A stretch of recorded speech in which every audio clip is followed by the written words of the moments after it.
നമ്മളിന്ന് വന്നേക്കുന്ന കസ്റ്റമറുടെ വീടിൻ്റെ പ്രത്യേകത എന്ന് വെച്ച് കഴിഞ്ഞാൽ ഇവിടെ യു ടി സി ആണ് ഫിറ്റ് ചെയ്യേണ്ടത്. യു ടി സി ബ്ലാക്ക് ടാപ്പാണ്. അപ്പോൾ നമ്മൾ എല്ലാം നോർമൽ വരുന്നത് സിൽവർ ടൈപ്പ് ടാപ്പുകളാണ് വരുന്നത്. അപ്പോൾ അങ്ങനെ കസ്റ്റമർ ഇൻറ്റീരിയർ അനുസരിച്ചൊരു ടാപ്പ് വേണമെന്നിട്ട് നമ്മൾ സെപ്പറേറ്റ് വരുത്തിച്ച ആ ഒരു ടാപ്പാണ് നമ്മളിന്ന് ഫിറ്റ് ചെയ്യുന്നത്. അപ്പോൾ നമ്മുടെ യു ടി സിയുടെ RO+UV ആണ് മെഷീൻ ഡിസിഗ്നോ. അപ്പോൾ ഇന്ന് അതിൻ്റെ ഒരു ഇൻസ്റ്റാളേഷനും അൺബോക്സിങ്ങും കാര്യങ്ങളൊക്കെയാണ് വീഡിയോ. എപ്പോഴും കസ്റ്റമർ നമ്മളോട് ചോദിക്കാറുണ്ട് എന്തൊക്കെ കാര്യങ്ങളാണ് നമ്മൾ യു ടി സി ഫിറ്റ് ചെയ്യുമ്പോൾ ചെയ്യേണ്ടത്, പുതിയ വീടുകളാകുമ്പോൾ എന്തൊക്കെ കാര്യങ്ങൾ നമ്മൾ ഇടണം. എപ്പോഴും നമ്മൾ കസ്റ്റമറോട് പറയും ആ അടിയിൽ വെള്ളം, അതായത് റിജക്ഷൻ പോകാനുള്ള ഒരു സ്പേസ് ഇടണം. അതേപോലെ തന്നെ ഈ ഒരു വാൽവ് കണക്ട് ചെയ്യാനും ഈ ടാപ്പ് കണക്ട് ചെയ്യാനും ഒരു ഹോൾ ഇടണം. പക്ഷേ എപ്പോഴും കസ്റ്റമർ അതിൻ്റെ കാര്യങ്ങൾ തെറ്റിക്കും. എത്ര പറഞ്ഞാലും നമുക്ക് എന്തെങ്കിലും എക്സ്ട്രാ വർക്ക് അവിടെ ചെയ്യേണ്ടി വരും. അതേപോലെ ഇവിടെ അങ്ങനെ സംഭവിച്ചു. എക്സ്ട്രാ വർക്ക് എന്ന് പറഞ്ഞാൽ വേറെ ഒന്നുമല്ല, നമുക്ക് ഹോളിട്ട സ്ഥലവും ആ ഒരു മെഷീൻ ഫിറ്റ് ചെയ്യേണ്ട ക്യാബിൻ സൈഡും ആ ഒരു എൻഡ് മാറിപ്പോയി. നമുക്ക് നടുക്കത്തെ വുഡ് കട്ട് ചെയ്ത് എടുക്കേണ്ടി വന്നു. പിന്നെ നമ്മളിപ്പോൾ കണ്ട പോലെ തന്നെ പുതിയ ടൈപ്പ് ഫ്രീ ഫിൽറ്റർ വന്നു കേട്ടോ. നമ്മൾ രണ്ടാമത്തെ ഇൻസ്റ്റാളേഷനാണ് ഈ ഒരു സാധനം കാണുന്നത്. അപ്പോൾ കസ്റ്റമർ ഇൻറ്റീരിയർ പ്രൈസ് ഇങ്ങനെയാണ് വരുന്നത്. മൊത്തം ബ്ലാക്കും ബ്ലൂവും കൂടി ഒരു ഷെയ്ഡാണ് വരുന്നത്. അപ്പോൾ നമ്മുടെ സിൽവർ ടാപ്പ് നമ്മൾ വെക്കുന്ന സമയത്ത് കസ്റ്റമർ പറഞ്ഞ് സിൽവർ ടാപ്പ് വേണ്ട, ബ്ലാക്ക് ഉണ്ടെങ്കിൽ നമ്മൾ കസ്റ്റമർ ഈ ഒരു മെഷീൻ മേടിക്കാമെന്ന് പറഞ്ഞു. അങ്ങനെ ബ്ലാക്ക് ഇല്ലായിരുന്നു, ബ്ലാക്ക് വരുത്തിച്ചതാണ്. അപ്പോൾ ഓക്കെ, ഈ ഒരു ഡൈവേർട്ട് വാൽവ് കസ്റ്റമർ ഫിറ്റ് ചെയ്തു, പ്ലഗ് പോയിൻ്റ് ഇട്ടിട്ടുണ്ടായിരുന്നു. പിന്നെ ഈ ഒരു ഹോൾ ഇട്ടത് ഈ സിങ്കിനോട് ഭയങ്കര അടുത്തായിപ്പോയി. അതുകൊണ്ട് അവിടെ ഒരു പ്ലേറ്റ് വാഷർ ഉണ്ടല്ലോ, ആ ഒരു വാഷർ കണക്ട് ചെയ്യാൻ ഭയങ്കര പാടായിപ്പോയി.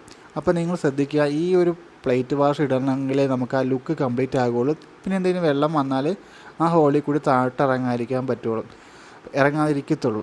അപ്പോൾ ഞങ്ങൾ എന്താ വെച്ച് കഴിഞ്ഞാൽ നമ്മളവിടെ ക്ലിയർ ആർ ടി വി അടിച്ച് ക്ലീൻ ചെയ്തിട്ടുണ്ട്, സെറ്റാക്കിയാണ് ചെയ്തത്. പക്ഷേ അങ്ങനെ ചെയ്തില്ല എന്നുണ്ടെങ്കിൽ പണി കിട്ടും. എങ്ങനെ പണി കിട്ടുമെന്ന് വെച്ച് കഴിഞ്ഞാൽ വെള്ളം കാര്യങ്ങളൊക്കെ വീഴുകയാണെന്നുണ്ടെങ്കിൽ ഇതിൻ്റെ അകത്തോടെ ഇറങ്ങി താഴത്തെ മൾട്ടിവുഡോ പ്ലൈവുഡോ എന്ത് സാധനമാണെങ്കിലും അതിന് കേടുകൾ വരും.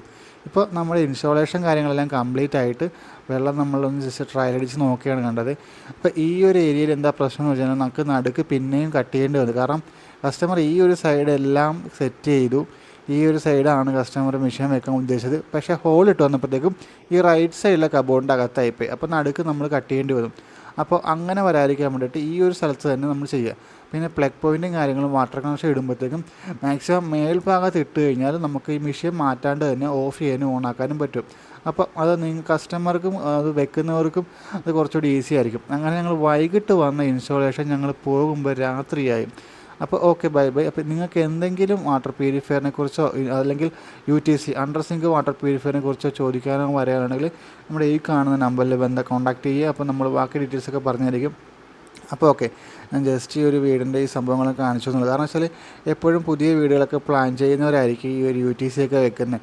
അപ്പോൾ നമ്മൾ ഈ ഒരു ഇനിഷ്യൽ സ്റ്റേജിൽ വെച്ചില്ല എന്നുണ്ടെങ്കിൽ നമുക്ക് ഒരുപാട് അബദ്ധങ്ങൾ സംഭവിക്കും.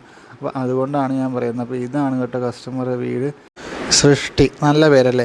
അപ്പോൾ ആർക്കെങ്കിലും എന്തെങ്കിലും എൻക്വയറീസ് ഉണ്ടെങ്കിൽ കോൺടാക്റ്റ് ചെയ്യാൻ മടിക്കരുത്. ഫുൾ ഡീറ്റെയിൽസ് നമ്മൾ പറഞ്ഞു തരുന്നതായിരിക്കും. അതനുസരിച്ച് ചെയ്താൽ റീവർക്ക് വളരെ കുറവായിരിക്കും. അപ്പോൾ ഓക്കെ, താങ്ക് യു, ബൈ.